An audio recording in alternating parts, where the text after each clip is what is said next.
একটু আল্লাহ পাকে জিকির করেন, লা ইলাহা ইল্লাল্লাহ, সকলে লা ইলাহা ইল্লাল্লাহ, লা ইলাহা ইল্লাল্লাহ, জোরে লা ইলাহা,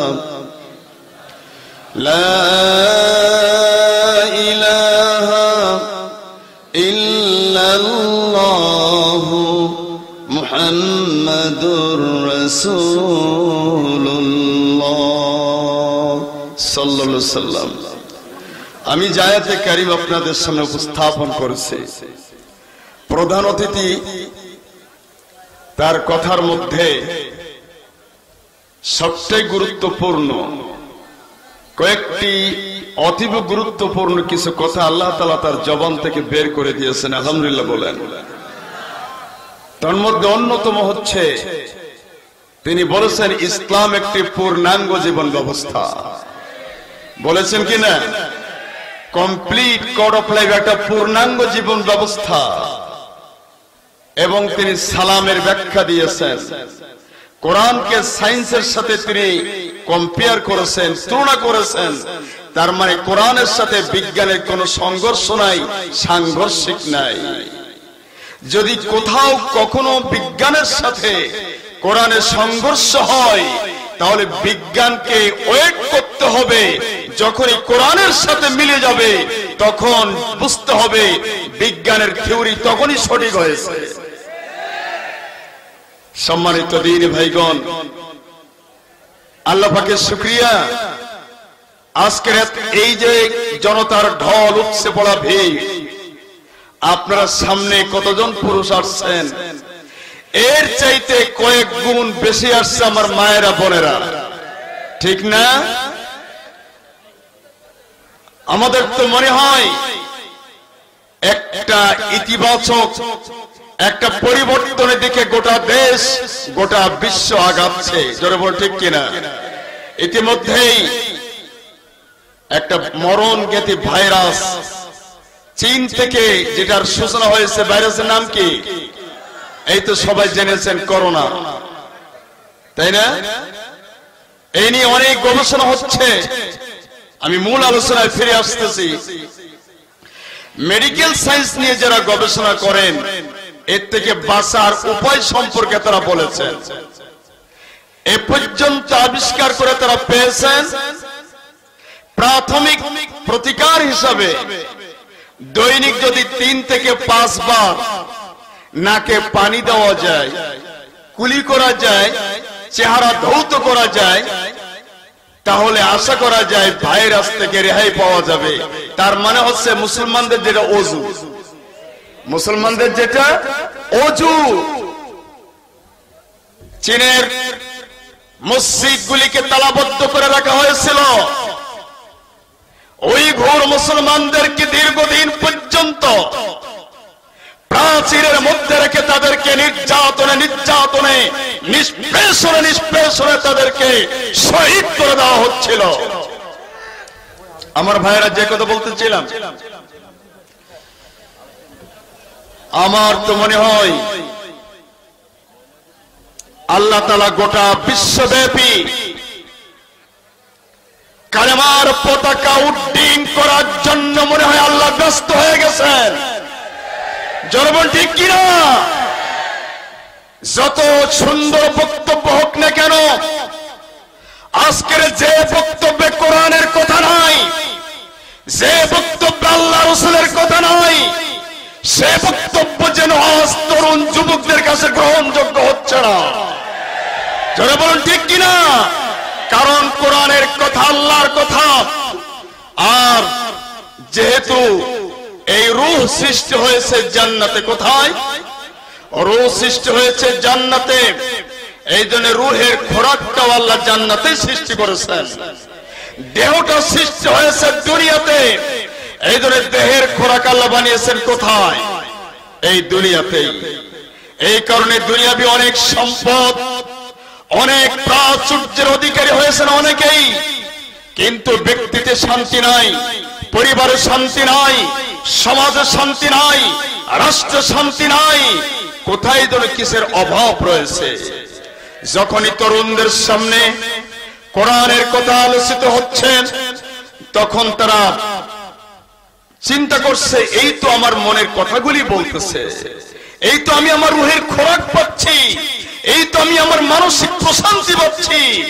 এই জন্য আজ মানসিক প্রশান্তি পাওয়ার জন্য, রুহের খোরাক পাওয়ার জন্য আজ বিপিএল এর ক্রিকেটে আজ দর্শকের সংখ্যা কমে যাচ্ছে। ওই নায়িকা, গায়িকা এবং বাউল শিল্পীদেরকে দিয়ে নেচে গিয়ে অনুষ্ঠান করার পর দর্শকের ভিড় হচ্ছে না। সকল ভিড় আজকে আল কোরআনের মাহফিলে।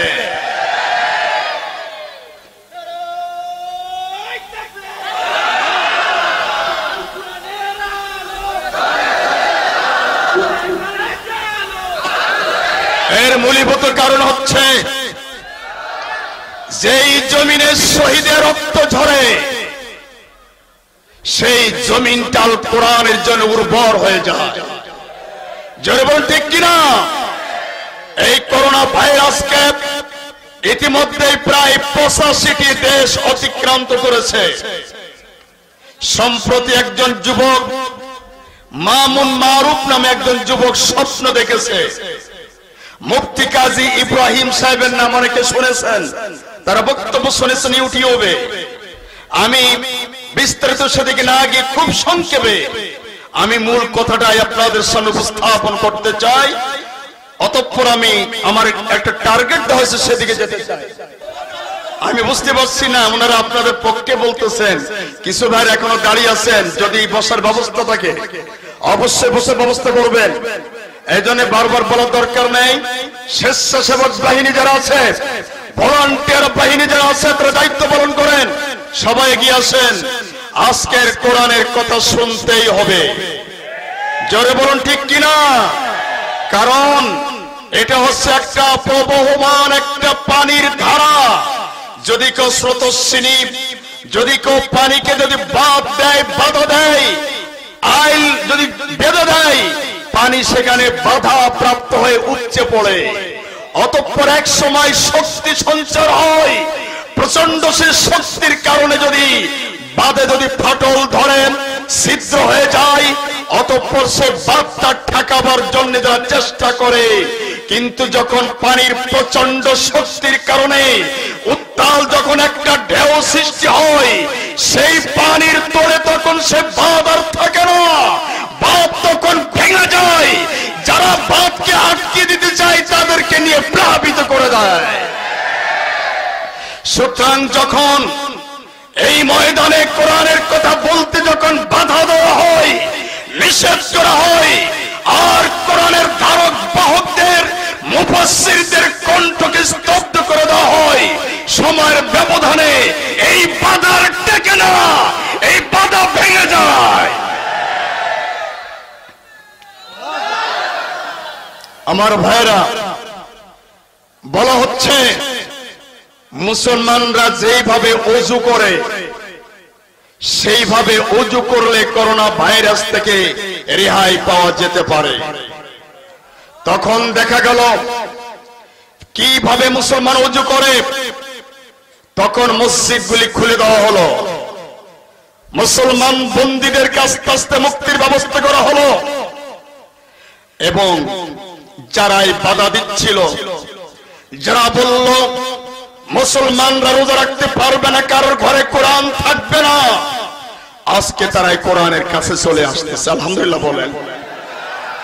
একটা পরিবর্তন। আর এই পরিবর্তন কেন জানেন? অধিকাংশ উলামায়ে কেরামের অভিমত, ইমাম মাহদী আলাইহিস সালামের আগমন অত্যাসন্ন। গোটা বিশ্বব্যাপী ইমাম মাহদী এবং হযরত ঈসা, যিনি আল্লাহর নবীর উম্মত হিসেবেই আসবেন, এই দুইজন আল্লাহর প্রিয় বান্দার নেতৃত্বে তামাম বিশ্বব্যাপী ইসলামের আবার দামামা বেজে উঠবে। গোটা বিশ্বব্যাপী আবার কালিমার পতাকা উড্ডীন হবে। আজকের এই লাখ লাখ তরুণীদের কোরআনের দিকে এই যে মার্চ, এই যে যাত্রা, এই যে অভিযান, আমার মায়েদের আজকের কোরআনের মাহফিলে যে ঢল, ইতিমধ্যেই কোন দুই একজন নাম বলবো না, আপনারা যারা সচেতন বুঝতেই পারবেন, সংসদে দাঁড়িয়েও বাইরে তারা বক্তব্য দিচ্ছেন, ওলামায়ে কেরামদেরকে ঠেকান, আলেমদেরকে ঠেকান, মাহফিলগুলি ঠেকান। কারণ ওলামায়ে কেরাম যেইভাবে আজকের এই মাহফিলগুলিতে আলোচনা করছেন আর যেভাবে নারী পুরুষের ঢল নামতেছে, এইগুলো ঠেকাতে হবে। কিন্তু তোমরা ঠেকাবা কি করে যদি আল্লাহ এইটাকে যদি সরাসরি নিজে নিয়ন্ত্রণের দায়িত্ব গ্রহণ করেন? তোমরা ঠেকাবা কি করে? জোরে বল ঠিক কিনা? সুতরাং আজকের যেমন ওইখানে রাস্তায় আবার জুমার নামাজ শুরু হয়েছে, চেনে করোনা ভাইরাসের শব্দের মাধ্যমে জিজ্ঞেস করতেছে যে তোমার টার্গেটটা কি, তোমার টার্গেটটা কি, তুমি কোন দেশে প্রথমে আসছো? ওই যুবক যে স্বপ্ন দেখছে, আমি দুই একটা স্বপ্ন যেটা হাদিসের সাথে যেগুলো মিলে যায় তাই বলবো বলে আমি আমার আয়াতের দিকে ফিরে আসতেছি। বলে যে যারা মুসলমানদের বিরুদ্ধে যারা নির্যাতন করেছে, নিপীড়ন করেছে, সর্বপ্রথম চীনে যখন করোনা ভাইরাস যখন আক্রমণ হয়েছে, দুই তিনটা বর্ণ আসছে, তার মধ্যে অন্যতম একটা মুসলিম যুবতী মহিলা পর্দানসিনা এবং আবেদা, তাকে যখন 5 জন সৈন্য, চীনা সৈন্য ধরে তাকে ধর্ষণ করছে, 3 জনে মিলে ধর্ষণ করছে, 2 জনে পাহারা দিচ্ছে, আর ওই মহিলার চিৎকারে আকাশ বাতাস ভারী হয়ে যাচ্ছে। ওই পরপরই করোনা ভাইরাসে আক্রান্ত ওই 3 জন সৈন্য ওইখানে তাদের জীবন লীলা সাঙ্গ হয়ে গেল। আর যে 2 জন পাহারা দিচ্ছিল তারাও শেষ হয়ে গেছে। বিস্তৃত হলো সেখান থেকে ক্রমান্বয়ে বাধাহীন ভাবে বিস্তৃত হয়ে একের পর এক দেশ আক্রান্ত করতেছে।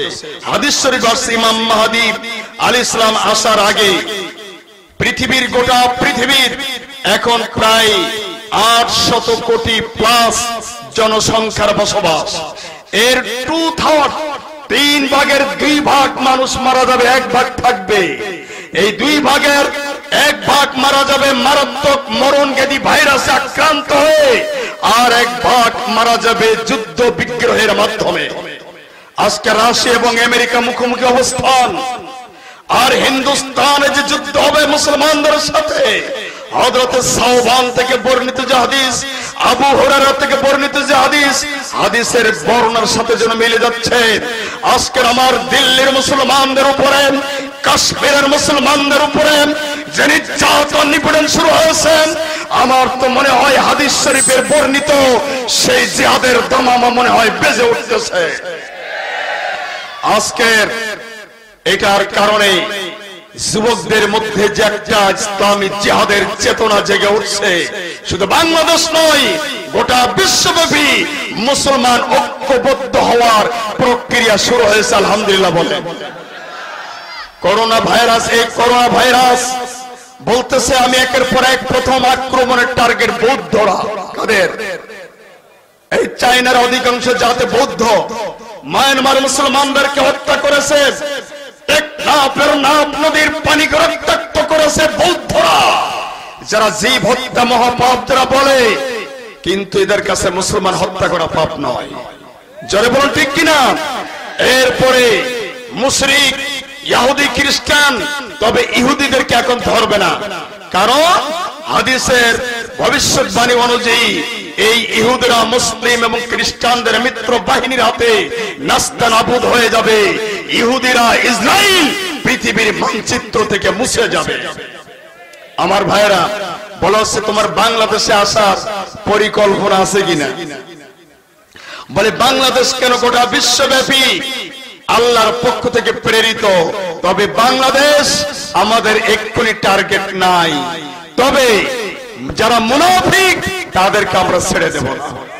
যারা মুনাফিক ভাই 2 প্রকার। মুনাফিক কয় প্রকার? ধানের চিটাও 2 প্রকার। এখানে বসে দেখতে পাবেন আছে কিনা। ধানের চিটা এক ধরনের চিটা, যার মধ্যে কোনো দানাও হয় না, খুবই হালকা, কিচ্ছু হয় না, সামান্য বাতাস দিলেই উড়ে যায়, সামান্য বাতাস দিলেই উড়ে যায়। আগে থেকে সরে যায়, আলাদা হয়ে যায়। আর একটা ছিটা আছে যেটাকে বলে কাঠ ছিটা। কি বলে? কাঠ ছিটা। ওটা ধানের সাথে মিশে থাকে, ওটা সহজে কিন্তু বাতাসে ওড়ে না। ওইটা যদি ভিজানো হয়, মাড়াই করা হয়, দেখবেন কালো কালো লম্বা চিকন চিকন চাউল হয়, দেখছেন না? ওটাকে বলে কাঠ ছিটা। ওটাকে আলাদা করা যায় না। কিন্তু আমার মায়েরা, আমার বোনেরা যখন ধান সিদ্ধ করার জন্য যখন হাউজে বা কোনো পাত্রে দিয়ে যখন পানি ঢালে, ওই পানি ঢালার পরপরই কিন্তু ওই কাঠছিটাগুলো উপরে উঠে যায়। খেয়াল করছেন? উপরে উঠে যায়। এই কাঠছিটা মার্কা এরা মুসলমানদের সাথে মিশে থাকে।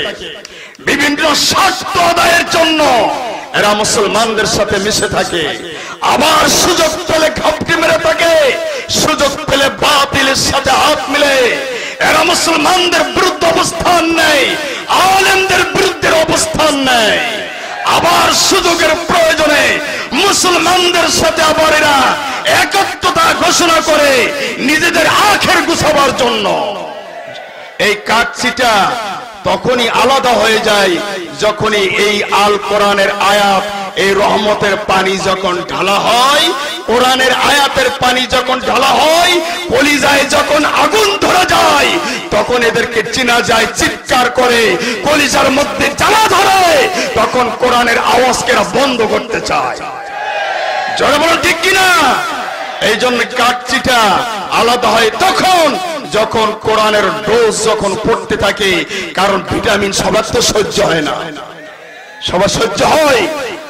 করোনা ভাইরাস বলতেছে বাংলাদেশে যেই এলাকায় আল্লাহর ইবাদতের দিকে, ভালোর দিকে মানুষ বেশিরভাগ ধাবিত হয়, সেখানে গজব আসে না।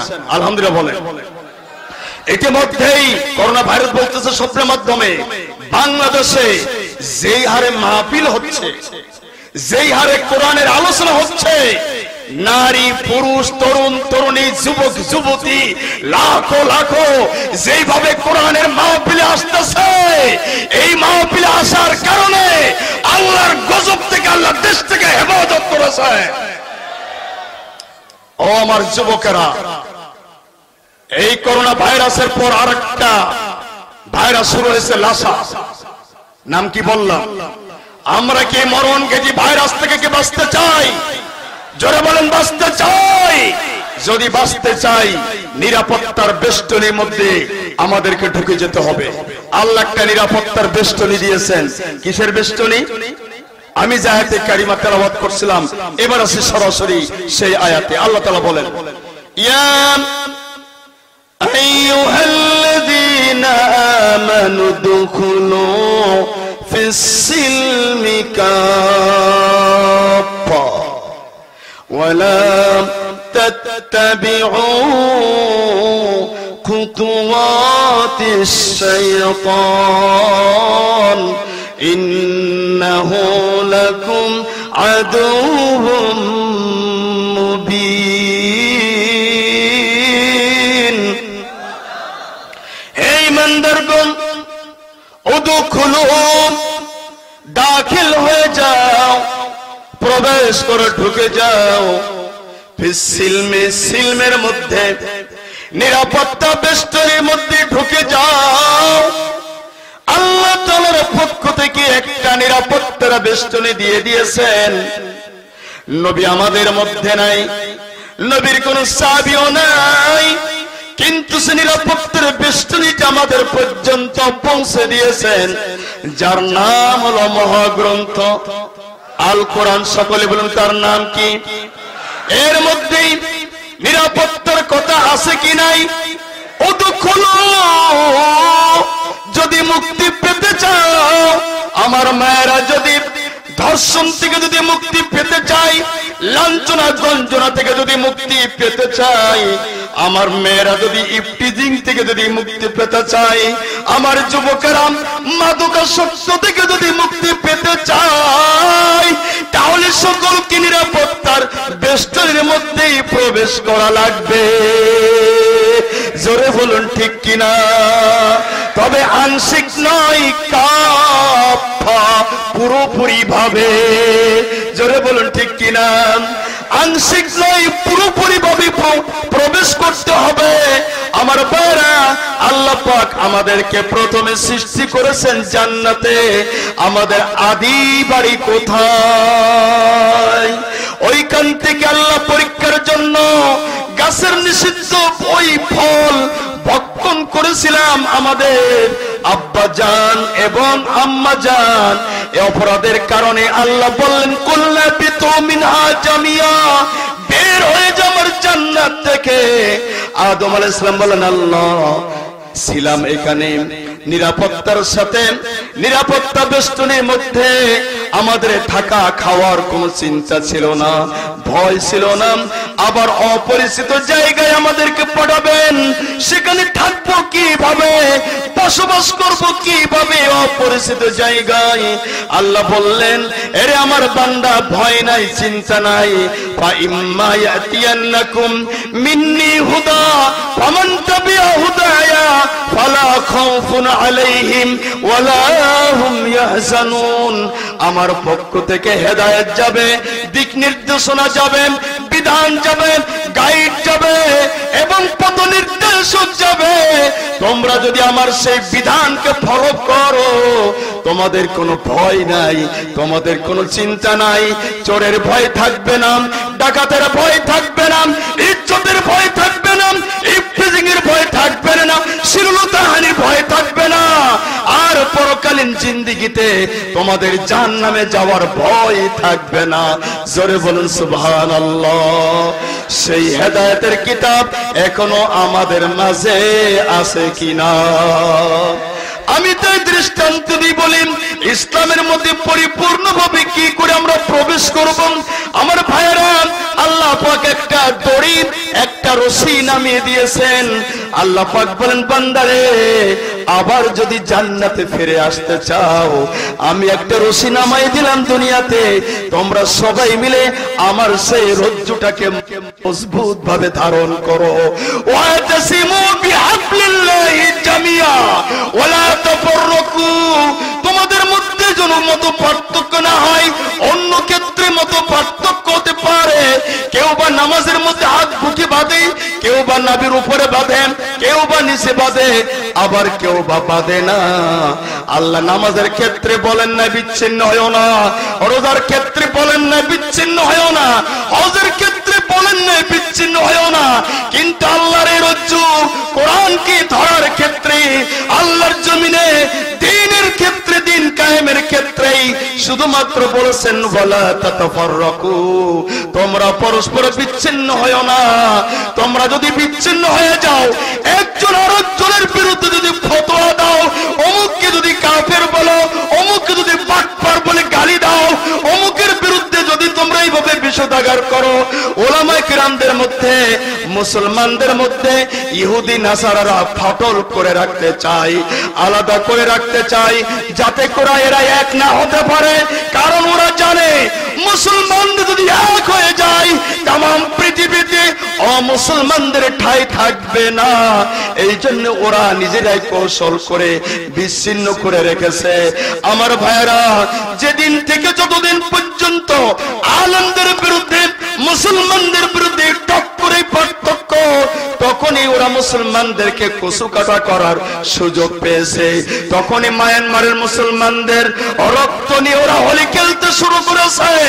তখনই আমার মুসলমানদের উপরে কাশ্মীরের মুসলমান, মিন্দানাওয়ের মুসলমান, ইরিত্রিয়ার মুসলমান, ফিলিস্তিনের মুসলমান, সোমালিয়ার মুসলমান, বসনিয়ার মুসলমান, হার্জেগোভিনার মুসলমানদের উপরে ওরা অত্যাচার শুরু করে দিয়েছে। এই জন্য যখন আকাশ বাতাস ভারী হয়ে যাচ্ছে, বাঁচাও বাঁচাও বলে যখন চিৎকার, অসংখ্য আলেমদের রক্তে আল্লাহর এই জমিন সিক্ত হয়ে শহীদের রক্ত ঝরে যেই জমিনে, সেই জমিনটা আল্লাহর দ্বীনের জন্য উর্বর ভূমিতে পরিণত হয়ে যায়। এই জন্য তো আমার মনে হয় আল্লাহ তামাম বিশ্বের মধ্যে আমি প্রায় মাহফিলে এই কথা বলি, ইসলামিক স্কলারগণ একমত হয়ে গেছেন। তার মানে হচ্ছে ওই আকাশের সূর্য পশ্চিম দিগন্ত থেকে উদিত হয় না, ওই সূর্য উদিত হয় যেমন পূর্ব দিগন্ত থেকে। 56 থেকে 60-62টি মুসলিম অধ্যুষিত জনপদ, এই মুসলিম দেশগুলির অবস্থান হিসাবে বাংলাদেশের অবস্থান হলো পূর্ব প্রান্তে। গোটা বিশ্বের মধ্যে সৌদি আরব নয়, ইরান নয়, পাকিস্তান নয়, আফগান নয়, ইরাক নয়, অন্য কোন দেশ নয়। আজকের ইসলামী চিন্তাবিদগণ ঐক্যবদ্ধ হয়ে গেছেন, একমত হয়েছেন। গোটা পৃথিবীর মধ্যে সর্বপ্রথম যদি কোন ভূখণ্ডে কালেমার পতাকা যদি উড্ডীন হয়, পূর্ণাঙ্গ ইসলামী হুকুমত যদি জারি হয়ে যায়, সর্বপ্রথম সেই দেশটি হবে বাংলাদেশ। যদি আমাদের জীবদ্দশায় আল্লাহ পাক যদি সেই অবস্থা যদি আমাদেরকে দেখা, আল্লাহ পাক যেন দেখান, সকল বলে আমিন। ওলামায়ে কেরাম যদি ডাক দেন, ওলামায়ে কেরাম যদি আহ্বান করেন, কাউকে ক্ষমতায় বসাবার জন্য নয়, ক্ষমতা থেকে সিনাবার জন্য নয়। ও তরুণেরা, ও যুবকেরা, আমি তো বলি তোমার শরীরের রক্তের ফোঁটার দাম বেশি না আমার নবীর শরীরের রক্তের ফোঁটার দাম বেশি? সবাইকে বলতে হবে কার?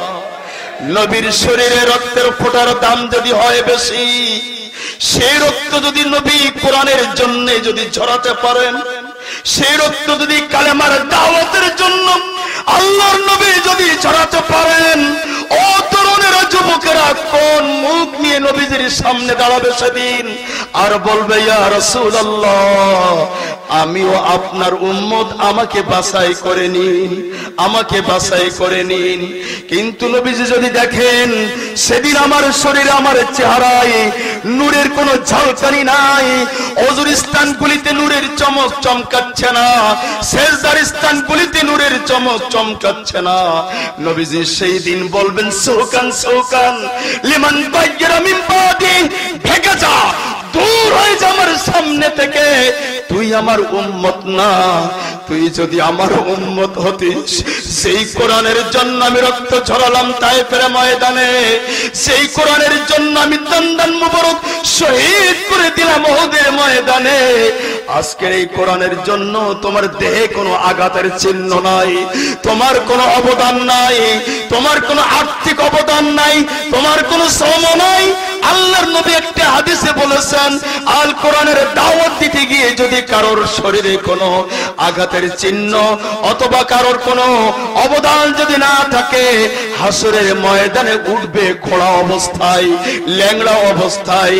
এই জন্য তরুণদেরকে বলেন, ও তরুণেরা, যদি কোনদিন তুমি তায়েফের ময়দানে যাও, যদি কোনদিন তুমি বদরের ময়দানে যদি যাও, উহুদের ময়দানে যদি যাও, তাহলে সেখানে গিয়ে দেখতে পাবে তাজা শহীদদের লাশের বেষ্টনী দিয়ে ঘেরা আছে। তায়েফের ময়দানে গিয়ে তায়েফের পাথরের কাছে জিজ্ঞেস করবে, আরে পাথর বলে দে আমার নবীজি রক্ত ঝরেছে কোথায়?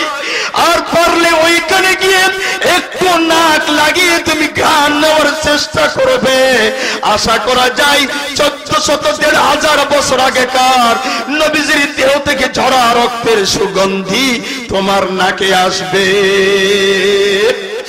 এই জন্য আল্লাহর নবী যদি এই কোরআনের জন্য শুধুমাত্র উম্মতের জন্যই কেঁদেছেন, নিজের জন্য তিনি কাঁদেন নাই।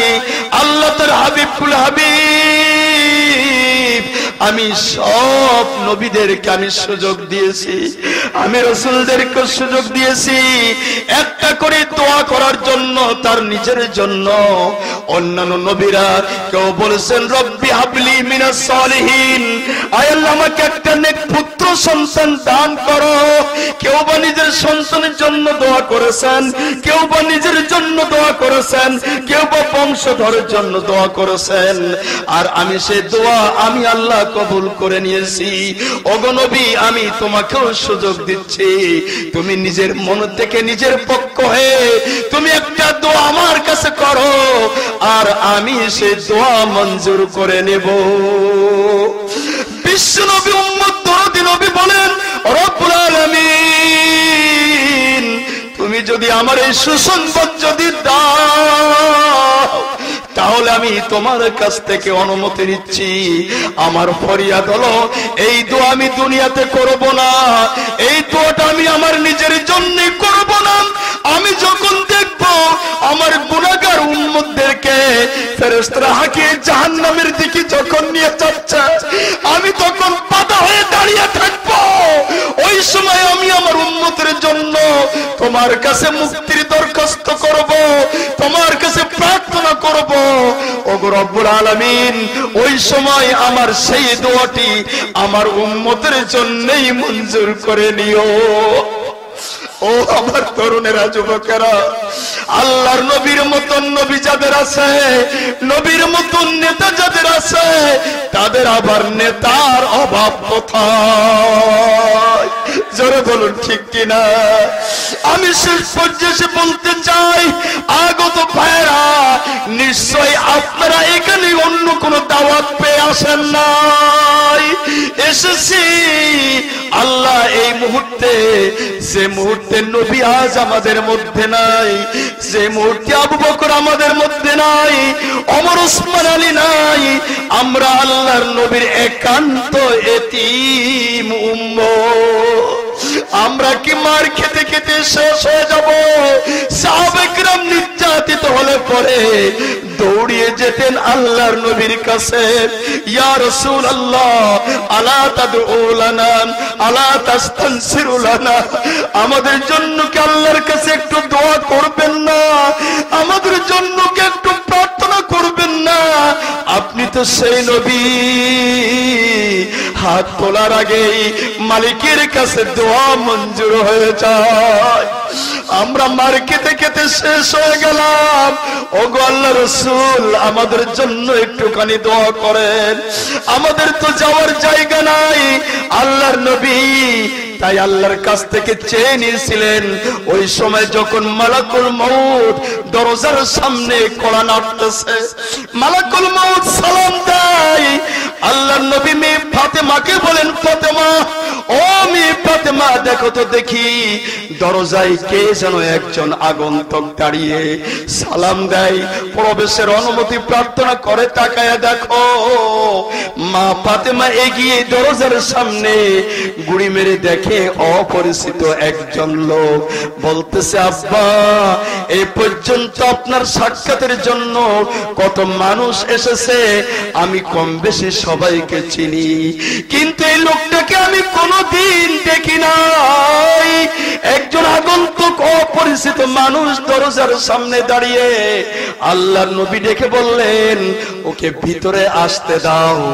আর মেয়েকে কানের কাছে নিয়ে, একেবারে নিজের কাছে নিয়ে বললেন, মা, এই লোকটাকে তুমি কি চেনো? বলেন, না, লোকটাকে আমি চিনি না। মা, এই লোকটা হলো এমন একজন ব্যক্তি, যদি কারোর বাড়িতে প্রবেশ করে কিছু না নিয়ে প্রস্থান করে না। এই সেই ব্যক্তি মা, যেই ব্যক্তি কারোর বাড়িতে ঢুকলে স্ত্রীদেরকে বিধবা করে দেয়, সন্তানদেরকে ইতিম বানিয়ে দেয়। মালাকুল মউত ইনি হলেন আজরাইল, ইনি তোমার আব্বার জানটা কবজ করার জন্য এসেছে। আমার ভাইরা, আল্লাহ নবী ফাতেমাকে কথা বলার কারণে ফাতেমা কান্না শুরু করে দিল। ফাতেমার কান্না দেখে নবীজির কলিজায় সয় না, কানে কানে তিনি সান্ত্বনার বাণী শোনালেন। কান্না থেমে গেল। ওদিক থেকে আজরাইল অনুমতি প্রার্থনা করতেছেন, আর নবীজি বলতে, আজরাইল, আমি অনুমতি ততক্ষণ দিব না যতক্ষণ পর্যন্ত আমি আমার রব্বুল আলামিনের কাছ থেকে একটা বিষয়ের ফায়সালা করে না নেব। আদরে বলতেছেন আল্লাহর নবীকে বলতে, ইয়া রাসূলুল্লাহ, বলুন তো দেখি সেই কোন বিষয়ের ফায়সালা আপনি চান? বললেন, ফায়সালা চাইতে গেলে, ফায়সালা নিতে গেলে জিবরাইল কি আসা লাগবে। জিবরাইলের মাধ্যমে আমি কথার ফায়সালা করতে চাই। জিবরাইল আল্লাহর পক্ষ থেকে নাজিল হয়ে গেলেন। জিবরাইলের চোখে পানি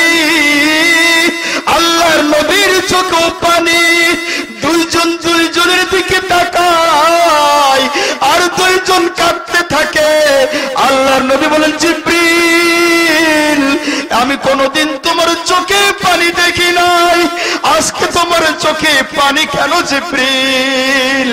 জিবরাইল আলাইহিস সালাম বলেন, ইয়া রাসূলুল্লাহ আমার চোখের পানির কারণ হলো আমি আল্লাহ পাক আমাকে স্পেশাল মেসেঞ্জার হিসাবে দায়িত্ব দিয়েছেন, আমি সব নবীদের কাছে ওহী নিয়ে আসি। কোন কোন নবীর কাছে একবার, কোন কোন নবীর কাছে 2 বার, 10 বার, 100 বার, আমি বিভিন্ন সংখ্যক বার এসেছি। কিন্তু আমি জিবরাইল আপনার কাছে একবার নয়, 2 বার নয়, আপনার কাছে এসেছি আমি 24,000 বার। ইয়া রাসূলুল্লাহ আমার কান্নার কারণ হলো কিছুক্ষণের মধ্যেই আপনার ইন্তেকাল হয়ে যাবে। আপনার চেহারা দেখে দেখে আমি জিবরাইল আমি আল্লাহর শুকরিয়া আদায় করতাম, আমি মানসিক প্রশান্তি লাভ করতাম। আপদে বিপদে সুখে দুঃখে আমি জিবরাইল আপনার সাথে ছিলাম। আপনি যখন তাইফের ময়দানে ছিলেন তখন আমিও জিবরাইল আপনার সাথে ছিলাম।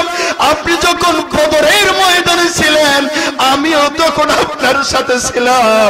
আপনি যখন ওদের ময়দানে দান মুবারক শহীদ হয়ে গেছে তখন আমিও জিবরিল আপনার সাথে ছিলাম।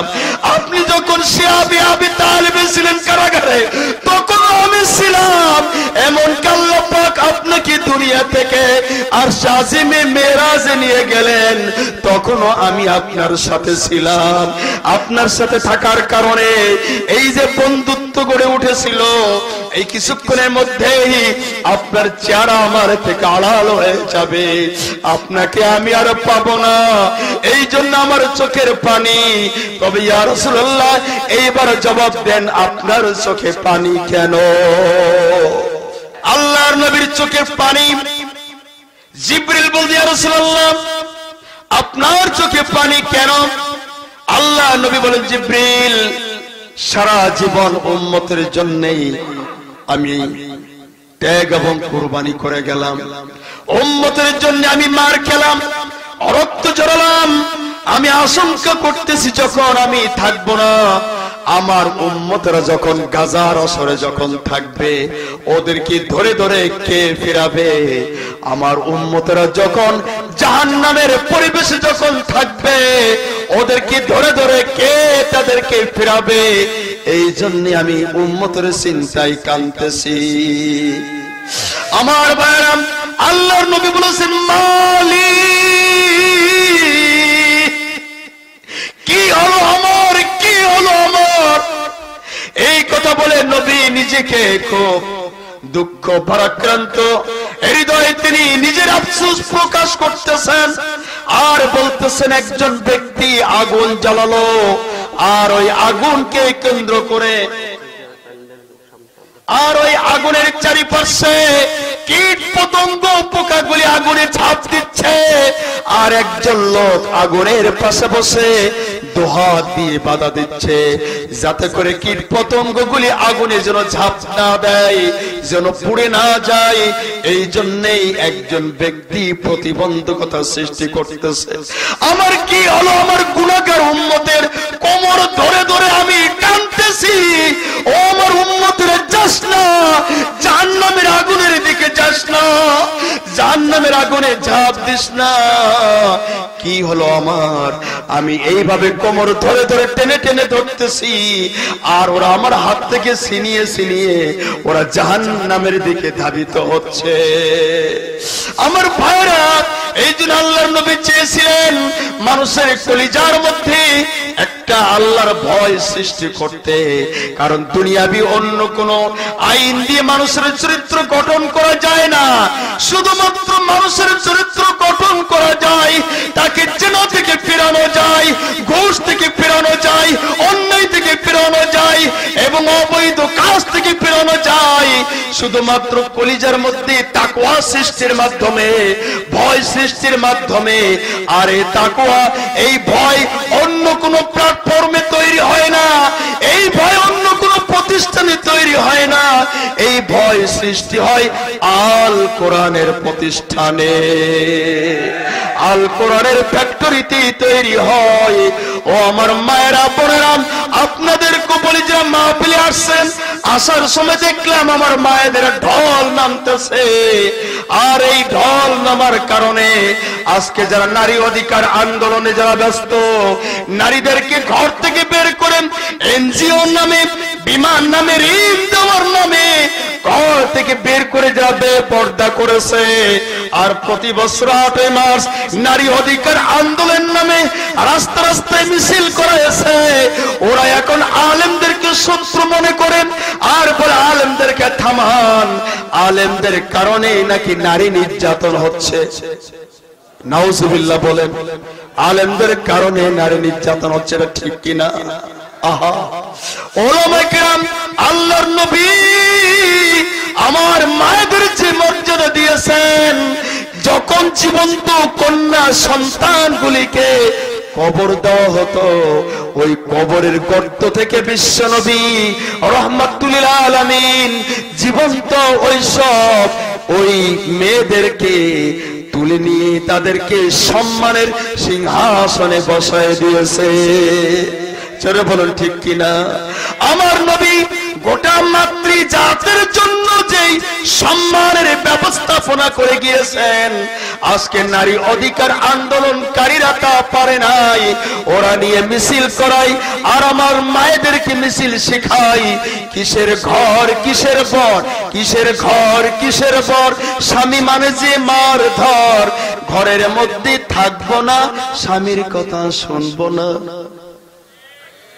ঘরের মধ্যে থাকবো না, স্বামীর কথা শুনবো না, আমার শরীর আমার মন কথায় কেন আরেকজন, নাউজুবিল্লাহ, দেহ আমার সিদ্ধান্ত আমার, আবার বলেন নাউজুবিল্লাহ। মুক্ত বিহঙ্গ মেলেছে ডানা, মুক্ত বিহঙ্গ মেলেছে ডানা, বিশ্ব নারী ভেঙেছে মানা, জোরে বলুন নাউজুবিল্লাহ। আমার মারা ভালো করে শুনুন, আল্লাহ এবং তার রাসূল এই কোরআনের মধ্যে এবং হাদিসের মধ্যে আপনাদের যে মর্যাদা দিয়েছেন, আমার মায়েরা যদি জানতো, আমার মায়েরা রাজপথে শুধু 1 দফার আন্দোলনে রাজপথে নামতো, 13 দফা চাই না, 14 দফা চাই না, 1 দফা আল কোরআনে আমাদের যে মর্যাদা দিয়েছেন, আজকে রাষ্ট্রের কাছে, গভর্নমেন্টের কাছে আমরা নারীরাই সেই মর্যাদা চাই। যারা বলুন ঠিক কিনা? এই জন্য আজকে আমি পরীক্ষা নিতে চাই, আজকে যারা আমরা কোরআনের পক্ষে কেন এসেছি, কোরআন শুনতে এসেছি, জোরে বলুন কি শুনতে এসেছি, জোরে বলুন কি শুনতে এসেছি? কোরআন শোনা কোন ভীরু পুরুষের কাজ নয়, কোন কাপুরুষের কাজ নয়। এই কোরআন নাজিল হয়েছে তাদের জন্যই যারা প্রবাহিত বাতাসের গতিকে ভিন্ন দিকে যারা ফেরাই দিতে পারে, সমুদ্রের স্রোতকে থামিয়ে ওইটাকে রাজপথ বানিয়ে দাজলার উত্তঙ্গ তরঙ্গমালাকে উপেক্ষা করে অশ্বরোহী বাহিনী নিয়ে সাদ বিন আবি ওয়াক্কাসের নেতৃত্বে এপার থেকে ওপারে ঘোড়া দাবড়িয়ে আফ্রিকার ভূখণ্ডে যারা কালেমার পতাকা উড্ডীন করতে পারে, এই কোরআন নাজিল হয়েছে তাদের জন্যই। জোরে বলো ঠিক কিনা? এই জন্য শুধু পুরুষ না, পুরুষের পাশাপাশি আমার মায়েরাও ইসলামের ব্যাপারে তাদের অবদান অনস্বীকার্য। ও তরুণেরা, যুবকেরা, আমি তোমাদেরকে বলতে চাই, ইসলামের আগমন হয়েছে প্রতিকূল অবস্থায়, আর ইসলামের চলার পথ উঁচু নিচু পথ দিয়েই ইসলাম চলেছে। ফুল বিছানো রাস্তা দিয়া ইসলামের কোন চলার পথ নয়।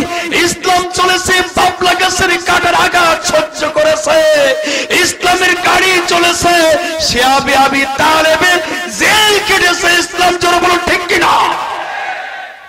ইসলামের চলার গাড়ি ওইখান থেকে তাইফের ময়দানে রক্তাক্ত হয়েছে।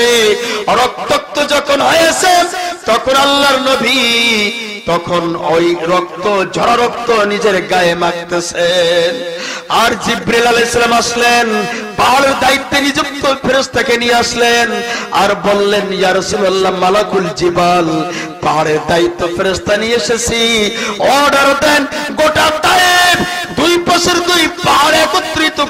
ধ্বংস করে দেই। নবীজি বললেন না না, ওরা বোঝে না, যদি ওরা ধ্বংস হয়ে যায় ইসলামের দাওয়াত দেব কাদের মাঝে?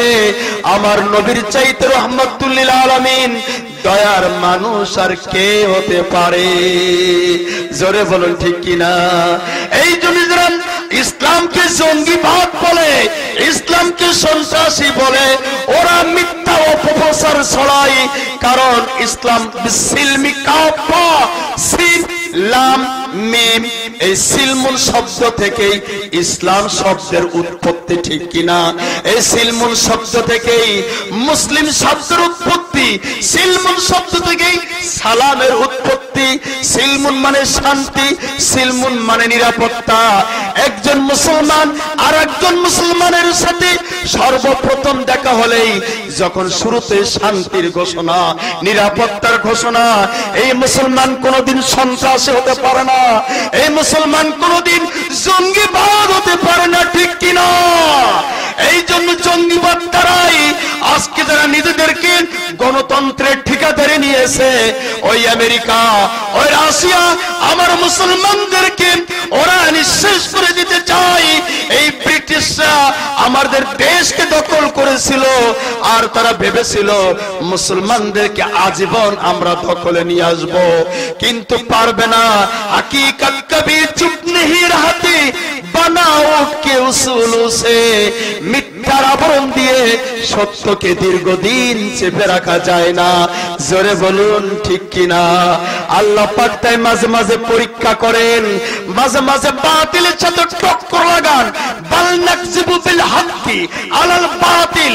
আল্লাহ যখন জমিনে সত্যকে কায়েম করতে চান, যখন হেদায়েতের নূরকে প্রজ্বলিত করতে চান, তখন আল্লাহ সত্যকে বাতিলের মুখোমুখি করে দেন, তখন ছুঁড়ে মারেন। সর্বপ্রথম মনে হয় সত্য বুঝি নিভে গেল, আলেমরা বুঝি শহীদ হয়ে গেল। না না না, এর মধ্য দিয়ে আল্লাহ পাক বাছাই করে নিতে চান কে মুসলমান সত্যিকারের আর কে মুনাফিক।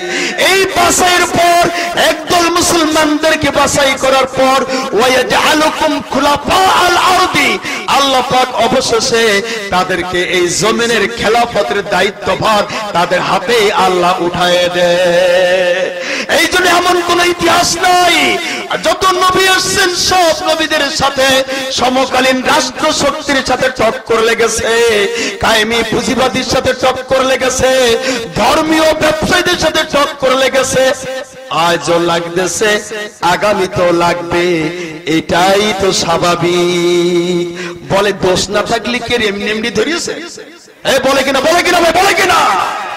মা ইয়াতিহিম মির রাসূলিন ইল্লা কানু বিহি ইস্তাজিউন। আল্লাহ বলেন আমি এমন কোন রাসূল পাঠাই নাই যে রাসূলকে ঠাট্টা করা হয় নাই, মস্করা করা হয় নাই, দেশান্তরিত করা হয় নাই, নির্যাতন করা হয় নাই। এই ইহুদিরা একজন না দুইজন না, এই ইহুদিরা শত শত নবীদেরকে এরা হত্যা করেছে, এরা মিথ্যাবাদী বলেছে, এরা হত্যা করেছে, এদের হাত নবীদের রক্তে রঞ্জিত। আমার ভাইজানেরা, এই জন্য ইসলাম জিন্দা হতা है, আর কারবালা কি বাত, প্রত্যেকটা কারবালা আসবে, এই কারবালার পরেই না ইসলাম জিন্দা হবে। শুধুমাত্র পোলাও আর কুত্তা কালিয়া খেয়ে ভালো ভালো খেয়ে ইসলাম কোনদিন আসে নাই। ইসলামের চলার পথ উঁচু নিচু পথ দিয়ে, বন্ধু দুর্গম পথ দিয়ে, এই পথে চলার জন্য আমাদেরকে তৈরি হওয়া লাগবে। জোরে বলুন ঠিক কিনা? পারবেন তো তৈরি হতে? যদি ডাক আসে সেটাকে সাড়া দিতে রাজি আছেন কিনা? সাড়া দিতে রাজি আছেন? আমার ভাইরা, শেষ কথা বলতে চাই, এই ময়দান কোনদিন শূন্য হয়ে যাবে না। আল্লাহ না করুক যদি মুসলমান শেষ হয়ে যায়, হিন্দুস্তানের সাথে যদি যুদ্ধ হয়, ওই মোদির কলিজার মধ্যে বাংলার হাজার হাজার লাখ লাখ ওলামায়ে কেরাম আর তরুণ যুবকদের তাকবীরের ধ্বনিতে কলিজায় কম্পন ধরে গেছে। জোরে বলুন ঠিক কিনা? দেশটা আমার ছোট হতে পারে, অস্ত্র দুনিয়াবি অস্ত্র না থাকতে পারে, কিন্তু আমাদের মধ্যে এমন একটা অস্ত্র আছে, সেই অস্ত্র ওদের কাছে নাই। জোরে বলুন ঠিক কিনা? আছে কিনা? অস্ত্রের নাম কি? ঈমান। জোরে বলুন, অস্ত্রের নাম কি? এই ঈমান নামক অস্ত্রটা ব্যবহার না করে যদি রেখে দেন, এক সময় ওটা জং ধরে যাবে। এই জন্য আমি উদাহরণ দেই, মাঝে মাঝে যারা খেজুর গাছ কাটার উদাহরণ আগে হয়তো বা দিয়েছি, মাঝে মাঝে খেজুর গাছ কাটার আগে ওরা তখন ওই গাছ কাটার দাওতে একটু ধার নিয়ে দিয়ে নেয়। বালিধারা বালিধারার উপরে শুকনো বালি দিয়ে এমন জোরে টান মারে, মাঝে মাঝে আগুনের ফুলকি ছোটে। ঠিক কিনা বলেন? আগুনের ফুলকি যখন ছোটে বুঝতে হবে এবার ধার হচ্ছে। কিন্তু যদি ওই শুকনো বালি দিয়ে বালিধার উপরে যদি টান না মারে, নরম কাদার মধ্যে যদি বারবার ঢোকায়, ধার যা আছে আরো ভূত হয়ে যাবে। কথা বলেন, কথা বলেন। এই জন্য ঈমান নামক এই অস্ত্রের ধার দিতে গেলে উন্মুক্ত ময়দানে আসা লাগবে, পরীক্ষা দেওয়া লাগবে, মাঝে মাঝে আগুনের ফুলকি ছড়বে। বুঝতে হবে ঈমানের ব্যাটারিতে চার্জ হচ্ছে, অস্ত্রে ধার হচ্ছে। ঠিক কিনা? বাছাই করে করে নরম নরম সুন্নত, মিষ্টি খাওয়া সুন্নত, বুঝতে পেরেছেন? হালুয়া খাওয়া সুন্নত। এই নরম নরম সুন্নত শুধু পালন করেন। আর যে সুন্নত পালন করতে গেলে কষ্ট হয়, আঘাত লাগে, এই সুন্নতের ধারে কাছেও নেই। ওই শুধু বাছাই করে নরম সুন্নত পালন করলে, ও আমার ভাইরা, অস্ত্রে যা ধার আছে তাও ভূতা হয়ে যাবে কিনা? এই জন্য কোন সোনা খাঁটি আর কোন সোনা নির্ভেজাল, এটা পরীক্ষা করতে গেলে আগুনে পোড়ানো লাগে। এই জন্য মুসলমানদের ঈমান নামক এই খাঁটি ঈমানটাকে মজবুত, এটাকে খাঁটি না নির্ভেজাল, মাঝে মাঝে পরীক্ষার জন্য আগুনে পোড়ানো লাগবে। যদি প্রয়োজন হয় কোরআনের পক্ষে থাকার কারণে হামলা হবে, মামলা হবে, জেলে যাওয়া লাগবে, তারপরও কোরআনের জন্য কারা কারা রাজি আছি দুহাত তুলে দেখাও।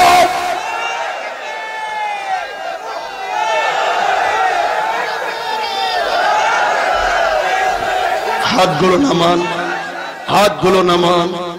আমার ভাইয়েরা, ইসলামের দুর্দিনে শেষ কথা বলে শেষ করতেছে। ইসলামের দুর্দিনে আমার পুরুষদের পাশাপাশি আমার মহিলাদের এমন অবদান ছিল। ওদের ময়দান যুবকেরা যুদ্ধের জন্য, জিহাদের জন্য রওনা দিচ্ছেন, ঘোড়া দাবড়ি খটখট খটখট শব্দ নিয়ে ঘোড়া দাবড়ি ধুলি উড়িয়ে যাচ্ছে।